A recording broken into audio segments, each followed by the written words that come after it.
आप सबको मेरा नमस्कार।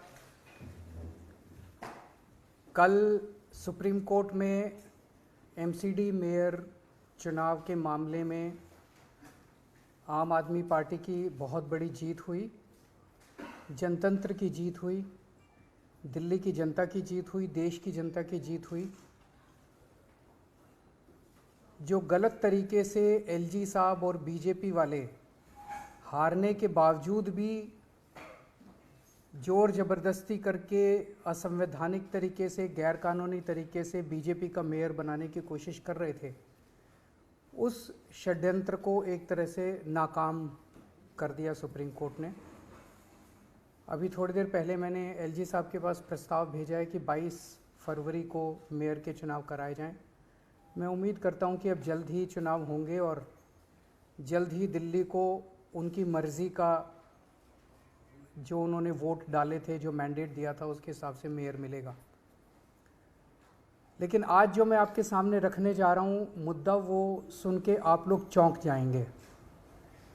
कल सुप्रीम कोर्ट के अंदर जो केस हुआ,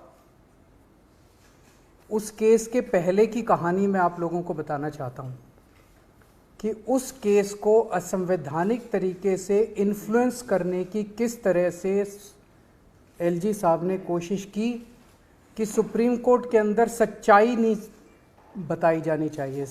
सुप्रीम कोर्ट में सच्चाई बताने से रोकने के लिए एलजी साहब ने पूरी कोशिश की।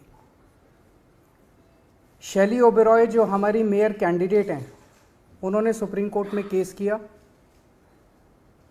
उस केस में उन्होंने दिल्ली सरकार और एलजी दोनों को अलग अलग पार्टी बनाया, क्योंकि दोनों के व्यूज़ अलग अलग थे।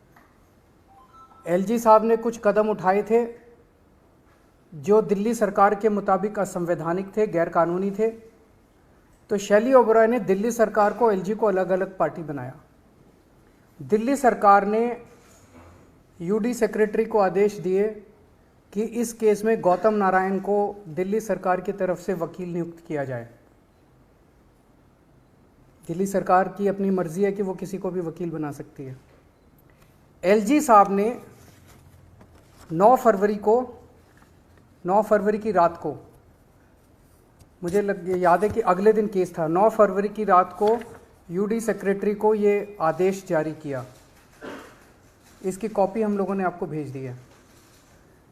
इसका सेकंड पैराग्राफ अगर आप पढ़ेंगे तो एलजी साहब ये कह रहे हैं कि honourable lieutenant governor has desired that urban development department shall defend this petition.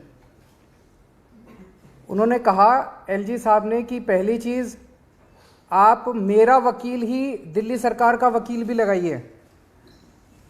Shri Tushar Mehta LG साहब के वकील थे। दिल्ली सरकार के अफसर को आदेश दिया गया कि तुषार मेहता को ही दिल्ली सरकार का वकील भी लगाइए। तेरा वकील तो तेरा वकील भी मेरा वकील और मेरा वकील भी मेरा वकील। मतलब ये तो दुनिया के इतिहास में पहली बार हो रहा होगा कि दो अपोजिंग पार्टियां, दोनों अपोजिंग पार्टी का वकील एक ही होगा। तेरा वकील भी मेरा वकील और मेरा वकील भी मेरा वकील। तुषार मेहता दिल्ली सरकार का वकील और तुषार मेहता जो है वो एलजी का भी वकील। फिर इसमें लिखा है कि Delhi urban development department shall defend this petition. LG साहब उसको कह रहे हैं, अफसर को, कि जितने गलत काम मैंने किया आपको सुप्रीम कोर्ट में उसको डिफेंड करना है। आपको सच्चाई नहीं बतानी, आपको देख के सुप्रीम कोर्ट के अंदर मेरे सारे गलत कामों को डिफेंड करना है। एक किया। दूसरा आदेश, you should engage the services of Shri Tushar Mehta. मेरा वकील तुषार मेहता है, तुम भी तुषार मेहता को करो, तुम अपना वकील गौतम नारायण को मत करो। और तीसरा कहते हैं, counter affidavit has been file, कि तुम वहां क्या बोलोगे ये भी मैं तय करूंगा। तुम्हारा वकील ऑपोजिट पार्टी, दो पार्टियां कोर्ट में हैं। एक पार्टी अपनी दादागिरी, अपनी गुंडागर्दी, अपने पद का दुरुपयोग करके दूसरी पार्टी को कहती है कि तेरा वकील भी मैं तय करूंगा, तेरी सबमिशंस भी मैं तय करूंगा और तू मेरे पक्ष में बोलेगा। ये तो इन्होंने, ये क्या है? तो ये दो डायरेक्शन जब उस अफसर के पास गई, उस अफसर को दिल्ली सरकार के मनीष सिसोदिया जी ने डायरेक्शन दी कि आप गौतम नारायण को कीजिए, एलजी साहब ने डायरेक्शन दी कि आप तुषार मेहता को कीजिए। वो बेचारा अफसर आप सोच सकते हैं क्या करता। उसके पास कोई चारा नहीं था, उसने तुषार मेहता जी के पक्ष में अपना वकालतनामा दिया। दिल्ली सरकार के का वकालतनामा भी तुषार मेहता जी के पक्ष में दे दिया। क्यों दिया? उस अफसर के पास दो ऑर्डर थे। एक दिल्ली सरकार के मंत्री का ऑर्डर था जिसके अंडर में वो काम करता है, उसका एलजी से कोई लेना देना नहीं है उस अफसर का, और एक एलजी का ऑर्डर था। एलजी कह रहे हैं तुषार मेहता को वकील लगाओ, ये मंत्री जी कह रहे हैं, उसके अपने मंत्री जी कह रहे हैं कि गौतम, उसने तुषार मेहता के वकालत के पक्ष में वकालतनामा दे दिया। तो तुषार मेहता सुप्रीम कोर्ट के अंदर दोनों पार्टियों की तरफ से खड़े थे, दिल्ली सरकार की तरफ से भी खड़े थे और एलजी साहब की तरफ से भी खड़े थे। जाहिर तौर पे अफसर के यहाँ पे बंदूक रख के उसको धमकी दे के तेरे को सस्पेंड कर देंगे, तेरे को ट्रांसफ़र कर देंगे, तेरा करियर बर्बाद कर देंगे, उससे ज़बरदस्ती करके और वो वकालतनामा दिलवाया गया। एलजी ने ऐसा क्यों किया? एलजी ने ऐसा इसलिए किया, एलजी साहब जानते थे कि उन्होंने जितने काम किए हैं वो गैर कानूनी है, असंवैधानिक है। अगर सुप्रीम कोर्ट के अंदर उनकी पोल खुल गई तो एलजी मुंह दिखाने के लायक नहीं बचेंगे।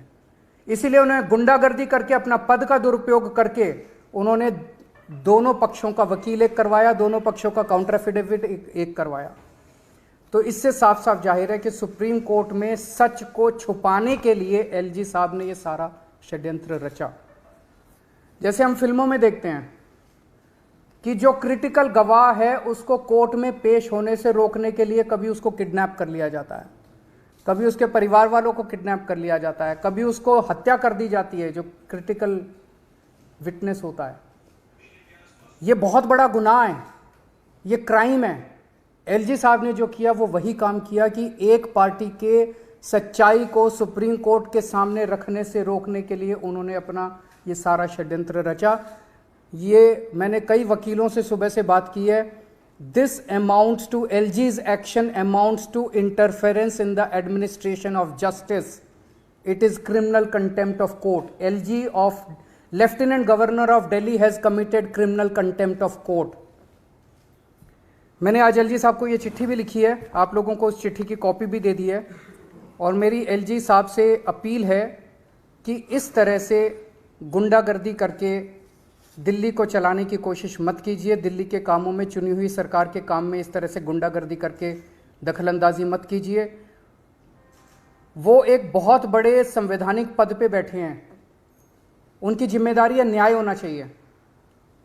सुप्रीम कोर्ट के अंदर केस चल रहा है तो उनकी जिम्मेदारी है एक फादर फिगर की तरह कि सारी पार्टियों का पक्ष सच्चाई के साथ रखा जाए, फिर जो भी कोर्ट निर्णय ले। लेकिन उन्होंने उसको करने से रोका। ये तो अच्छा हुआ, जो मुद्दे थे दिल्ली सरकार से सुप्रीम कोर्ट को कुछ पूछने की जरूरत नहीं पड़ी। सुप्रीम कोर्ट को 5 मिनट के अंदर मुद्दा समझ में आ गया।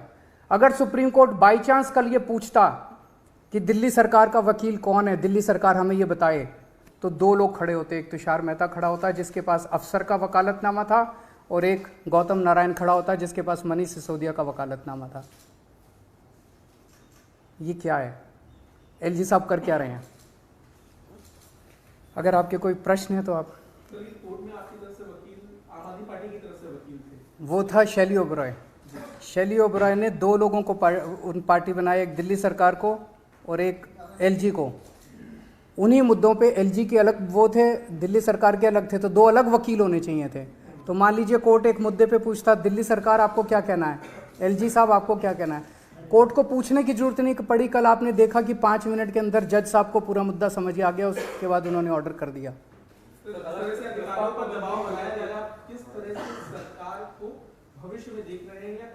नहीं करेंगे, संघर्ष कर रहे हैं, लड़ रहे हैं। अंत में सच्चाई की जीत होगी, अंत में जनतंत्र की जीत होगी, संविधान की जीत होगी। संविधान को कुचल रहे हैं एलजी साहब, एक बार नहीं कई मौकों पे कह चुके हैं, मैं संविधान को नहीं मानता, मैं सुप्रीम कोर्ट के आदेशों को नहीं मानता। ऐसे एलजी के साथ कैसे दिल्ली चल सकती है, कैसे देश चल सकता है? सर, बहुमत आप लोग के पास है, अगर 22 तारीख को मेयर का चुनाव होता है तो आप लोग निश्चित है कि इस बार आम आदमी पार्टी का मेयर दिल्ली को मिल जाएगा? बिल्कुल मिलना चाहिए। जब हमारे पास नंबर्स हैं, आप सब लोग जानते हैं कि हमारे पास नंबर्स हैं, और नंबर्स भी 1-2 नहीं, लगभग 30-40 से भी ज़्यादा हमारी मेजॉरिटी है, उनसे ज़्यादा है।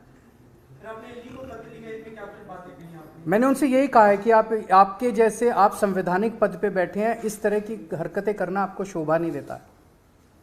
सर, कल एक्साइज मैटर के ऊपर सीबीआई की दोबारा से इंटरोगेशन है मनीष की, क्या लगता है कि अब क्या इंटेंट रखा है पहली चीज़ तो शराब घोटाला नाम की कोई चीज़ नहीं है, कोई घोटाला नहीं हुआ। सबसे अच्छी पॉलिसी देश में, सबसे पारदर्शी पॉलिसी हम लोगों ने बनाई। यही पॉलिसी जब पंजाब में लागू की गई तो पंजाब में 48% रेवेन्यू बढ़ा, सेम टू सेम पॉलिसी। तो दिल्ली के अंदर इन लोगों ने जानबूझ के पॉलिटिकल वेंडेटा के तौर पे, राजनीतिक षड्यंत्र के तौर पे इन्होंने ये सारा केस रचा है। मनीष जी कल जाएंगे, हम पूरा कोऑपरेट करेंगे और अंत में सच की जीत होगी। Thank you. ये तो वही बताएंगे, मैं कैसे बता सकता हूँ।